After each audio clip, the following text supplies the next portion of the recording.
So, what does a white male with premature gray hair like me have to do with the topic of gender equality and women's empowerment?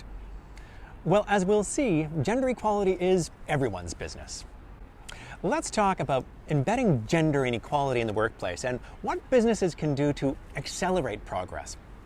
And stick around to the end for access to a free online diagnostic tool that'll help you assess how committed your organization is to gender equality.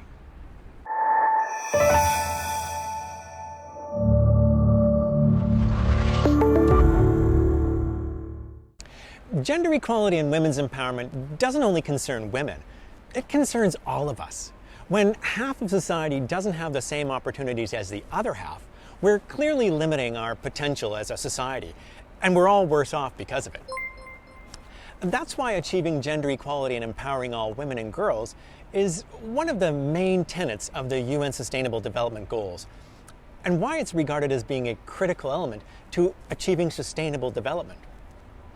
Simply stated, without gender equality and empowerment, there can be no sustainable development. The business case is also hugely compelling.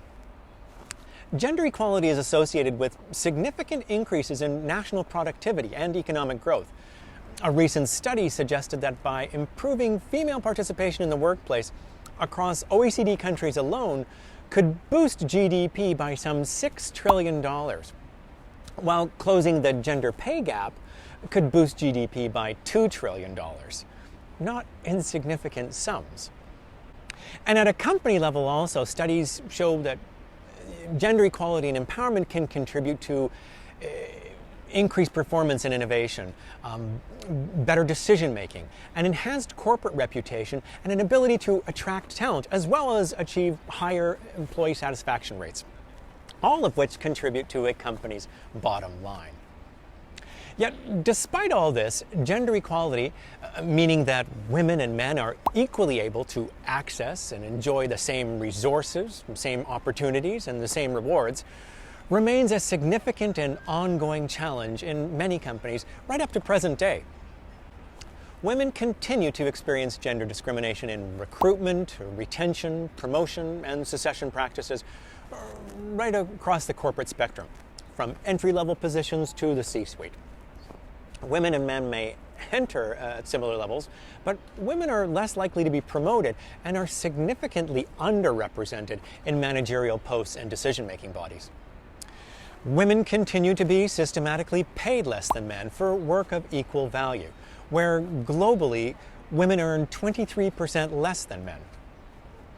Women continue to bear a disproportionate share of unpaid care and domestic work, which creates a significant barrier to gender equality in that it limits women's capacity to engage in paid work.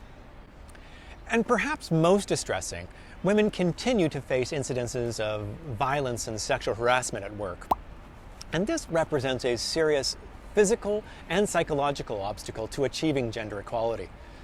It also extorts a high cost to women in terms of lost earnings, missed promotions, and well-being, as well as cost to companies in the form of absenteeism and productivity losses.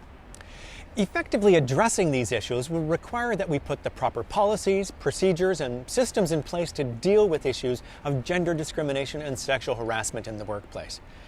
But the scale of the issue also calls upon us to accelerate gender equality and empowerment if there's any chance of us meeting the SDG targets. And this will require more than just tinkering on the sides. Companies will have to move much more boldly and proactively to invest in women and girls by, for example, creating and enabling environments that eliminate gender barriers in business transactions. This might include training in unconscious bias, for example. Using procurement as leveraging tools to help support women-positive workplaces and women entrepreneurs within a company's supply chain. Improving social inclusion and protection measures at work, such as allowing for flex time or extending benefits to part-time workers. And fostering overall a supportive culture by advocating for women and girls and avoiding harmful and discriminatory stereotypes of both women and men in marketing materials and in society more broadly.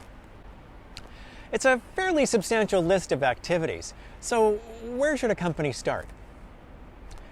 Fortunately, the UN Global Compact, together with UN Women, have developed a set of global principles, the Women's Empowerment Principles, which offers businesses some very useful guidance and a bit of a roadmap, quite frankly, on how businesses can effectively promote gender equality and women's empowerment in the workplace.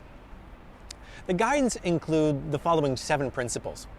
Establish high-level corporate leadership for gender equality. Treat all women and men fairly at work, respecting and supporting human rights and non-discrimination. Ensure the health, safety, and well-being of all women and men workers. Promote education, training, and professional development, particularly for women. Focus on enterprise development, supply chain, and marketing practices that will actually empower women. Promote equality through community initiatives and advocacy. And measure and publicly report on progress to achieve gender equality. Now, some of these principles are understandably at a very high level. So when we were contacted recently by a client who was interested in assessing their own gender equality practices in their organization, we decided to create a tool that sought to operationalize these principles and translate them into more easily accessible business processes and systems. The result is this gender equality and empowerment diagnostic tool. And while it's still in a beta version, many individuals and organizations have found it to be quite useful to conduct their own gap analyses or their own self-assessments in order to zero in and quickly identify areas where they can improve their performance related to gender equality and empowerment. You can access the tool at the address below. I'll print it out right there. And we'll also provide a link to the tool in the description box if you're viewing this on YouTube. And of course, this is still a beta tool, so we're also happy to have your feedback. Making gender equality a top strategic priority is critical to achieving the SDGs. Now, businesses can't do it alone, but they certainly have a very important role to play in achieving gender equality and in promoting women's empowerment in society more generally. And when company leaders and executives affirm high-level support for gender equality and human rights more broadly, transformations are much more likely to take place.